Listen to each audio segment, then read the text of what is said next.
Hivemind Creative is excited to present our plan for the Acadiana Center for the Arts. Our overarching goal is to assist the ACA in achieving its operational goals while creating meaningful relationships with its publics. We began this campaign by analyzing the situation present at the ACA, which led to our research phase. And from our research, we were able to develop measurable objectives,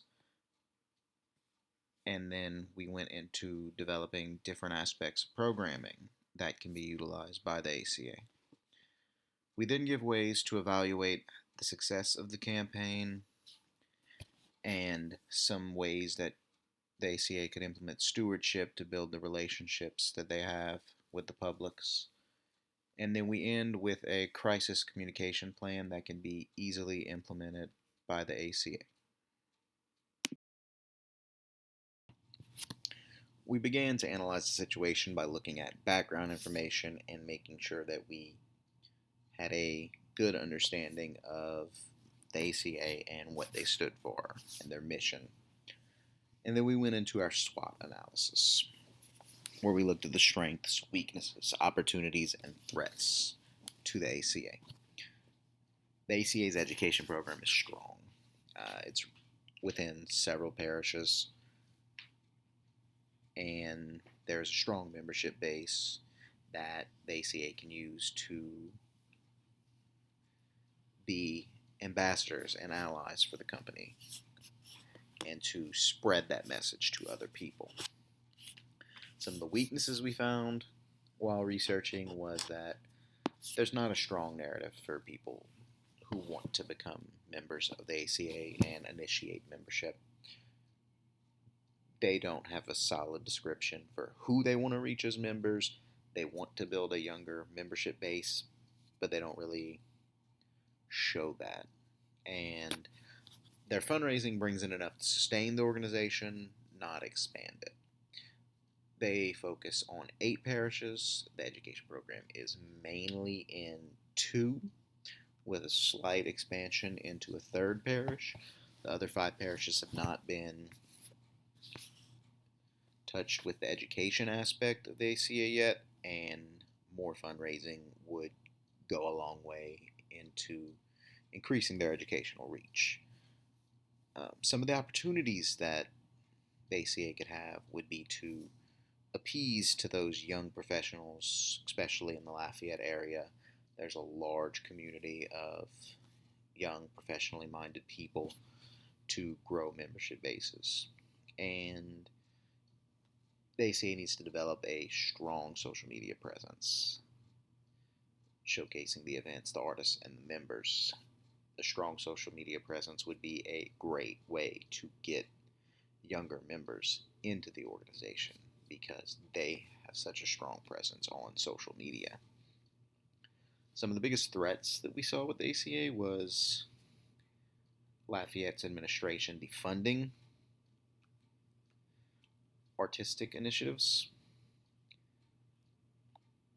and with the ongoing social distancing that is happening right now, a lot of businesses downtown specifically are being impacted economically.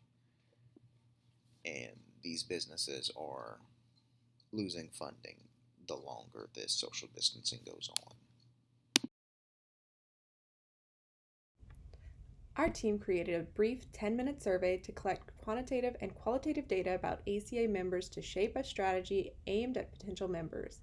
However, we were not able to distribute the survey this semester because of changing priorities in the wake of COVID-19. That said, the ACA could use the tool we built in the future to assess its efforts and plan future communications. When reviewing responses, consider analyzing using demographic characteristics to understand the needs of different member segments. Although we weren't able to collect the robust data sample we'd hoped, we were able to speak with several ACA members to gain perspective on the ACA's social media presence, its community impact, and its outreach effort. Among the themes we heard was that while the ACA is visual on social media, they, like many organizations, have to set themselves apart. When people know and understand what the ACA does, they're drawn to that mission to support the arts, education, and the local economy. The ACA should be more vocal about its community impact in Lafayette and the surrounding parishes. The ACA must also remember its sustaining donor base as it makes a more concerted effort to target new members. We did secondary research touching on blogs, Pinterest, and generations. The ACA should use blogs as they are used as a key tactic to earn and grow web traffic and are very cost effective. They help maintain a positive brand reputation and can help expand an organization's reach as they become more engaging with their audience through the blogs. Next, Pinterest. Pinterest is used by all generations and goes hand in hand with blogs. Blogs are actually the most popular kind of pin. Pinners are likely to follow a link to a website from a pin, creating more website traffic. The mainly female users can create wish lists or mood boards for specific categories. The pinners are likely to be pinning for upcoming life events and travel. This gives the ACA an opportunity to generate out-of-city and out-of-state publics. We looked at 4 main generational cohorts that you can see here. Generational cohorts are important in understanding the changes to the market. These cohorts are defined partially by technology that they have grown up with. Baby boomers have been defined by the TV, Generation X by the computer, millennials by the internet, and Gen Z as a special cohort because they insist on having multiple and different experiences throughout their life. Gen Z has access to all the technology the previous generations had and much more. They have the opportunity to grow up with different technology platforms, a major one being the smartphone. We also look specifically at millennials and Gen Zers because they're what's next. These cohorts receive most of their information and news through social media. They look to social media to research products, organizations, and experiences. They use it to plan and make decisions. Gen Zers, millennials, and Gen Xers too want experiences. They want experiences that inspire and educate them. They want experiences to be new and unique. This gives the ACA another great opportunity, an opportunity to welcome individuals who are looking for new experiences and ways to get involved. The ACA is a perfect place for individuals to experience an array of different things. We came up with relevant goals and objectives to help enhance the ACA. We broke them down into 3 different categories: web traffic, visibility, and membership. The first objective is to enhance the ACA website with SEO-rich blog content. The goal is to increase site traffic by 5% over 6 months. The second objective is to increase ACA presence on social media by expanding to new platforms. The goal is to create framework to revitalize Twitter presence to increase followers by 3% over 6 months. The third objective is to generate interest in content and events through Pinterest. The goal is to create Pinterest account to have 90 to 100 monthly engagements within 6 months. The fourth and final objective is to increase membership and fundraising while nurturing ongoing partnerships. The goal is to increase membership by 5% within 6 months. So, in order to try and reach the goals and objectives that we set within this campaign, we created a programming plan that is meant to re-engage and connect with current as well as potential members. This campaign programming is a 6-month-long plan that will be launched with the 2020 and 2021 season in mind. It is several pieces of interconnected content that will be distributed across different communication channels in order to engage with current members while also attracting new members by connecting with millennials and Generation Z needs. Within this plan includes a revamped blog, as well as some email samples, some media outreach samples, a Pinterest and a Twitter account, with some samples there, as well as a season highlight mailer and some exhibit cards. The components of this plan build from regular blog posts that allow the ACA to tell its own story while celebrating its members, staff, volunteers, artists, and other stakeholders. Maintaining a blog also serves the ACA by creating another entry point for users to visit the site, increasing traffic. Blogs provide context and ideas for reporters researching the ACA or individuals featured across the blog. Along with blog samples, we've created a guide to set certain standards for the ACA blog based on its existing communication guidelines on language, formatting, audience, and tone. Next in programming, we have the email newsletter. The ACA Corner monthly newsletter can maintain a steady, stable connection with the audience. It should be sent via email to members and those individuals in the ACA email database. The newsletter should be sent on a consistent day and time. We would recommend every third Thursday of the month, around midday. The newsletter should summarize and review events and any news the ACA may have. It should look ahead and educate the public on what is happening within the next month. And it should be engaging and include links for the public to click and follow to websites and social media platforms. In addition to maintaining steady communication through the ACA newsletter, the ACA can lead visitors to becoming members by creating and implementing an email series to send once someone has purchased tickets for an event. The examples we provide outline the ACA's roles in the community, its direct support for local artists, and the advantages of becoming a member.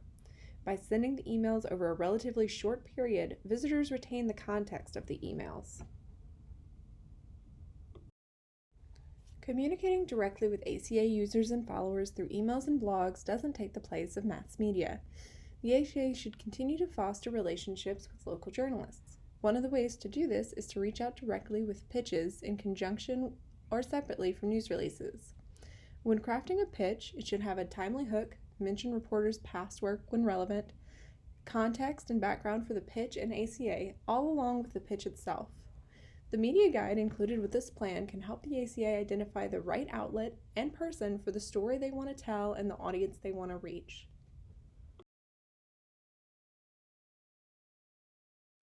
Here we have a sample media release.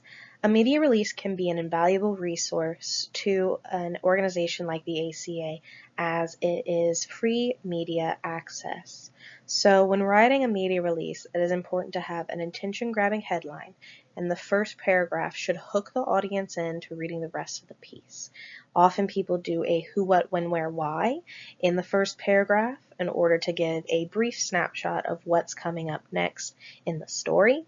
It's also important to write in short sentences and paragraphs in order to make it an easier read for those who are searching for this news material.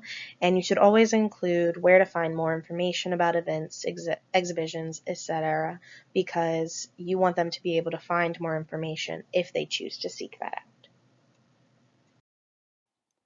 Next in programming, we have the email newsletter. The ACA Corner monthly newsletter can maintain a steady, stable connection with the audience.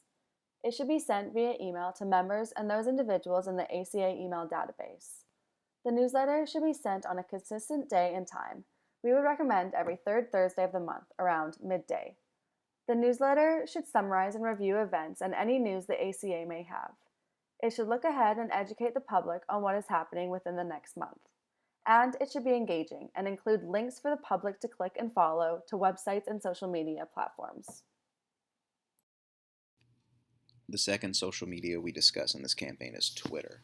And since the ACA already has a Twitter created at Acadiana Arts, I'm going to keep this short. The ACA will be able to go into the campaign book and read into more detail ways that they can improve their Twitter following. Here we have a season highlight mailer. The ACA does a great job of creating an entire season calendar, but a mailer such as this one can act as a reminder card for current members and then an invitation to potential members in order to show them what's coming up really soon with the ACA.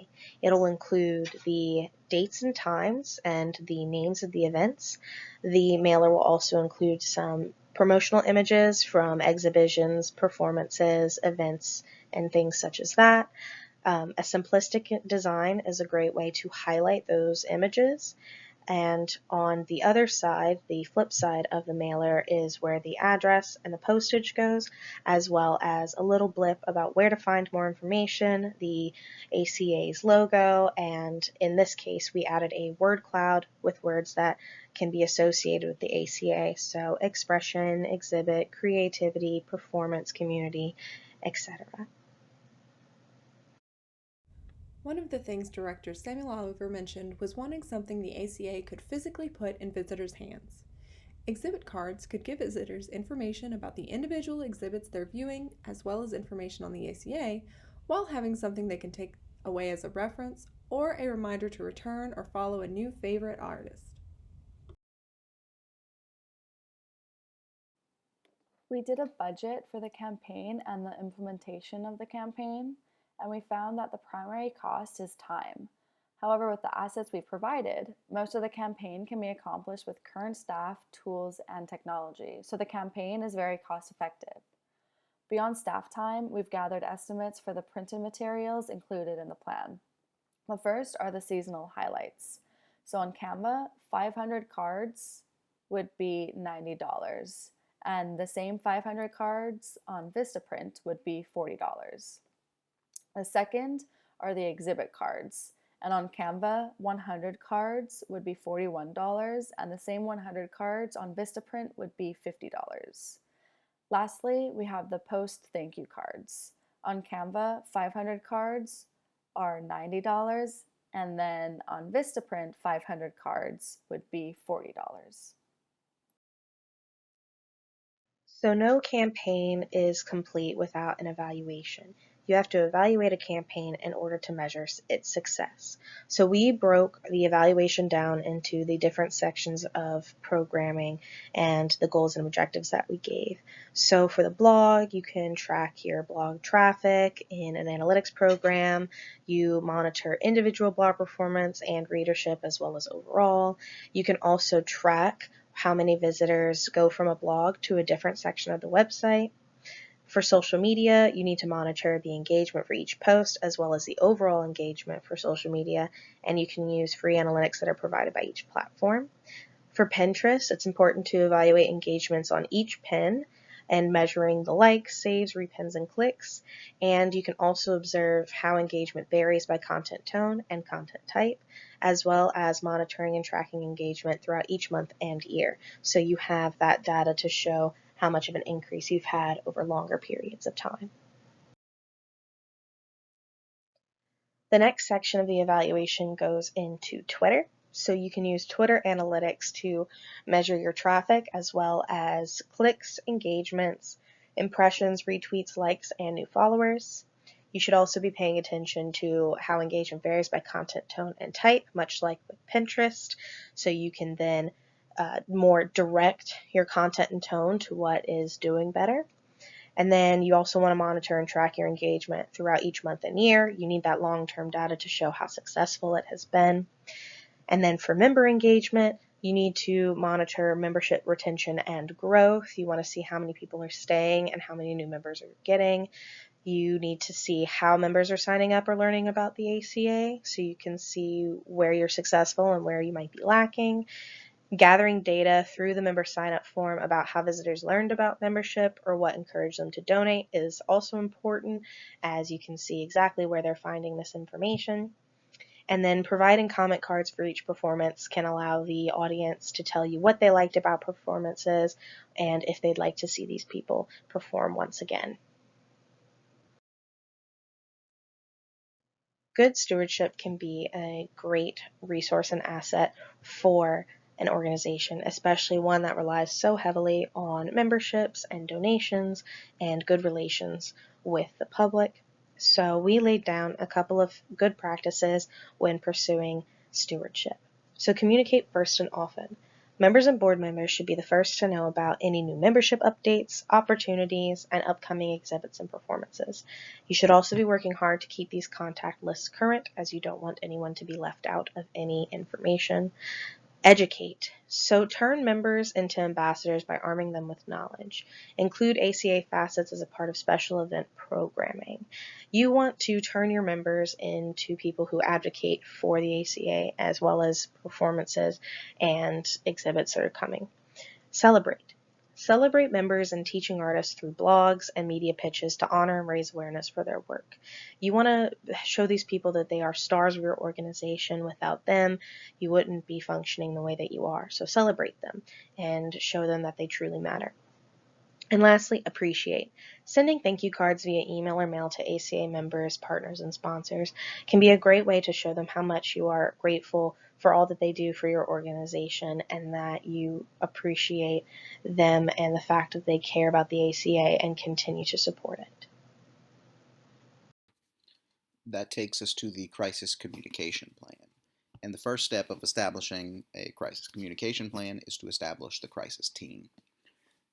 There's a lot of different roles on the team that each person on the crisis team will play. The spokesperson, who will be the figurehead to the media, the assistant, who's going to be helping them, the media coordinator is going to deal with the media specifically, community groups and support liaisons are going to work with groups outside of the organization. The scenario planner is going to help create the scenarios that you have to prepare for. The press release and speechwriter is going to write the press releases and the speeches. And then the team training coordinator will train the team to make sure they're prepared. Step 2 is to secure a possible location.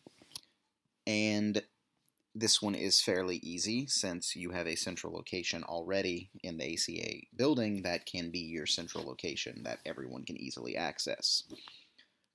Though, in light of pandemics, you also have to be prepared to conduct these meetings via an online method such as Zoom or Google Meets. Step 3 is to maintain up-to-date contact information. Included here is the chart and what it would look like, where you put the team member's name, what role they're playing, and then contact information. Each member of the crisis team should have a physical copy of this chart, as well as an electronic copy of this chart in case these physical copies get lost. Step 4 is to anticipate some possible crisis scenarios. We have included a few here for you, such as a fire, a hurricane, a pandemic, embezzlement, insolvency, shootings, or sexual harassment. These are potential crises that any organization could face. Some of them are more Louisiana specific, mentioning hurricanes. But once the team has been established, you will get together to figure out what kind of crises you need to prepare for. After deciding on potential crises as a team, you're going to move into step 5, which is to develop action plans.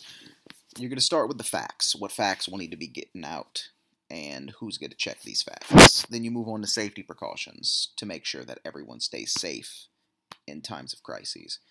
Then you're going to have to create initial press releases that you can send out right when a crisis happens so that you can get on top of that crisis. How are you going to communicate? Is text message the best way? Do you need to face-to-face talk to people online, such as Zoom or Google Meets? What happens if you lose electricity, water, phone service? And if there's a life-threatening situation involved, what is the best way to reduce the loss of life potential? The last step of a crisis plan is to create the crisis kit. The first thing you need to put in is everything you've worked on as a team previously. Your team contact and role list, your command center information, your media contact list, your scenarios and action plans, your pre-written press releases that can be sent out as needed, a USB with all of the above in electronic format for quicker release, and then some of the physical things you'll need in there. You'll need legal pads and pens. You may need a map if you have a phone. Map's kind of obsolete. Weather gear in case of a weather emergency, and a laptop or a cell phone that has a charger. And that is all the things you'll need in your crisis communication plan.